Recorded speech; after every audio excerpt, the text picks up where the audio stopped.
Now, on 105.9 FM and streaming worldwide on the WMAL app, O'Connor and Company.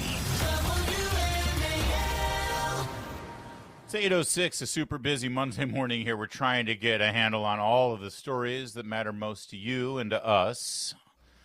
Thanks for joining us. Coming up in 30 minutes, Susan Crabtree. We got to acknowledge the anniversary of the assassination attempt on Donald Trump's life, but also Susan Crabtree for Real Clear Politics has some new developments there in terms of the Secret Service handling of the investigation. So we'll get into that coming up in 30 minutes and a lot more. We got the Bondi Bongino thing. We got the Biden auto pen scandal. We got a lot. It's Larry O'Connor with Julie Gunlock. Good morning, Julie. Good morning. We also have Stewart Whitson. Stewart Whitson is running his tail off. He, of course, is the nominee for the special election for Congress for the 11th District.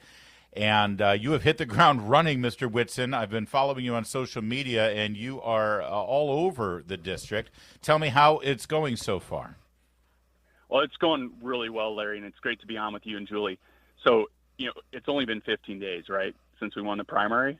But guess what? We only have 11 till early voting starts.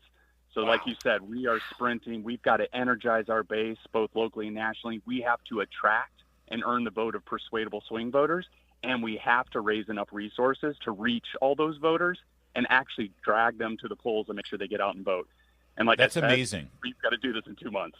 Yeah, early voting starts July 25th. And let me tell you, the Democrat machine, it doesn't matter who the nominee is, they are so locked in there with their machine to get out the vote, get union people out and everything. But this is a different animal this time around because it's a special election. And apparently since the last time we spoke, Stewart, you got a pretty high-level endorsement. Tell me about that. Yeah, so really honored to have Governor Youngkin come out with a strong endorsement. And as everyone knows, he really was a pioneer and a leader in the movement to kind of take back common sense in Northern Virginia, to restore rights for our girls, and kind of get the DEI stuff out of our schools. And so that's a big part of our campaign. That's something I'm passionate about. Father of 5, 3 young daughters. We have to get the DEI stuff that's going on behind closed doors out of our schools. And how do we do that? We do that through strong leadership. We do that through people that are willing to fight for our girls. And so I'm one of those people. So excited to have his endorsement. Mr. Whitson, you also got an endorsement from Independent Women's Voice, which is an organization I'm affiliated with as well.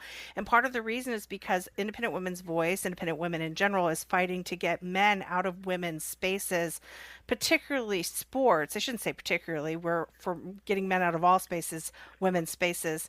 But the sports issue is really important. This is something you're committed to as well, which is why you've gotten that endorsement from the Independent Women's Voice. Tell us about how you feel about this issue. You have daughters.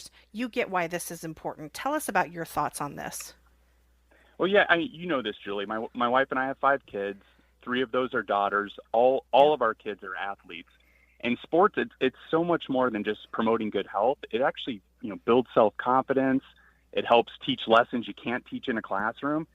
And I'll just be frank, the obsession of people like my opponent to deprive our young girls not only of their right to compete in an environment that's fair and an environment that's safe, but their obsession to invade their private spaces. Yes, it's disturbing, but it's also dangerous, Julie. And so Mr. Whitson, we got a perfect example of Richard Cox going into rec centers and women's bathrooms, and this. Go ahead, Larry. Let's hone in on that. Richard Cox is a perfect example. This is a convicted sex offender who walks free right now. James Walkinshaw, your opponent, the Democrat nominee for Virginia 11, he sits on the Virginia County Board of Supervisors. He has done nothing to ensure that girls are protected from this guy. I know it's anecdotal, but it's not. It's actually representative of what his outlook is on this issue, in my opinion, Mr. Whitson. No, I think you're spot on. And again, that comes back to the point I was saying, is we have to have strong leaders that share our values, that care about our children and want to protect our families, and are willing to stand up and fight for our daughters to make sure they have the opportunities they deserve in the private spaces they deserve. And that's exactly what I plan to do. What is it you need right now? The timeline on this is remarkable. Again, September 9th is the actual general election day, but early voting, because of Virginia's laws, begin in 2 weeks, July 25th. That's 2 weeks from this Friday, actually less than 2 weeks. So what is it you need right now? And are you getting support from the RNC and from the NRCC? Yeah, so we have started conversations. We're still waiting to see more support from the NRCC, but the Republican Party in Virginia has gone out of their way to be supportive. So that's a start, and we're confident that everyone's going to come to this fight because they agree that this is our once-in-a-generation opportunity to take back this seat. And so I'm confident more people are going to get engaged on the national level. Okay. But the biggest thing we need right now is we need people to go to our website, whitsonforcongress.com, WHITSON, learn about our campaign, and just share it with friends and neighbors. Even if they're not in the 11th district, if they're in Northern Virginia, this is a fight that everyone should get engaged in. And so that's what we need to do. We need to spread word. We need to make people aware of the election and make sure they understand that voting starts in just 11 days and the election September 9th. This is. Go ahead, Larry. Julie. I'm sorry. I was. No, how has the volunteering been? It is, Northern Virginia. I know how it is here in the Northern Virginia region, but how has the turnout been for you? It's been incredible. And one of the things that's, so you have an army of folks that every election, they're in the streets doing door knocking, they're working hard. But what's exciting about this time is there's a lot of newcomers.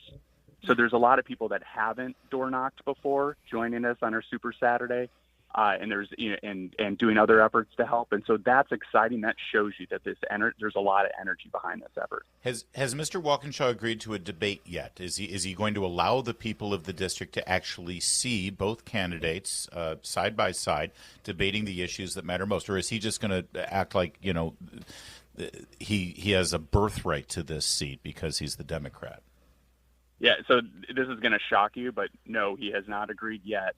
However, there's 4 different opportunities that groups are offering for us to debate. And so I've already agreed to every single one of those. Hopefully he'll get some pressure and he'll join. But if he doesn't, I'll still go there. It'll be a left-wing moderator. I'll take their questions and just let the people see where we stand on the issues and frankly earn the vote of a lot of independents in the process. Stewart, if I can just take a moment to say that I heard from a good friend, my friend Austin Roos, who was in church this weekend, and said that you instantly came to the aid of a little girl who got sick in church, and you were one of the first ones there to help her and make sure she was okay. And he just wanted me to mention that on air. Thought you were quite the hero at church this weekend. Oh, that's nice.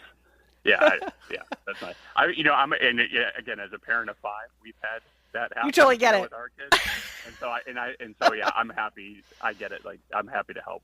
Well, that was very sweet. And that's what it is. Leaders, you got to be service first and serve the community. And so I feel like if people are wired that way, you just act that way, I guess. Well, you gained a few voters there, I think. So good job. That's a good thing. All right, Stewart Whitson, you got to get back on the campaign trail. Hopefully you're getting some media attention. I saw that a couple of the prominent radio stations in town, other than ours, of course, actually did a couple of profiles on the race. Has the Washington Post done any kind of interview yet? Are you meeting with their editorial board? Not yet. We have an op-ed to them that we're waiting to get their approval to be published. But I will say I've got a big event with Winsome Sears tomorrow that I'll be joining. I'll be talking to the Fairfax GOP membership meeting this week as well. SUV GOP have a meet and greet.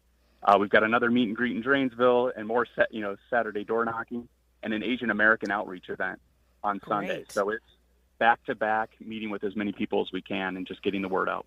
Keep that energy up, folks. This is not a layup for the Democrats like they usually think it's going to be. Make them work for this, and Stewart Whitson might just shock the world. What an amazing story that would be. All right, Stewart, keep us informed. Thanks for joining us. Get back to work. All right, thanks so much, guys. It's 8:15. Superhero Stewart Whitson. Totally. Saving a little girl at church. Yeah. It's just like Austin Roos to pick up on that stuff. And I know. Report around as well. Here's your Catholic update. It's 8:15.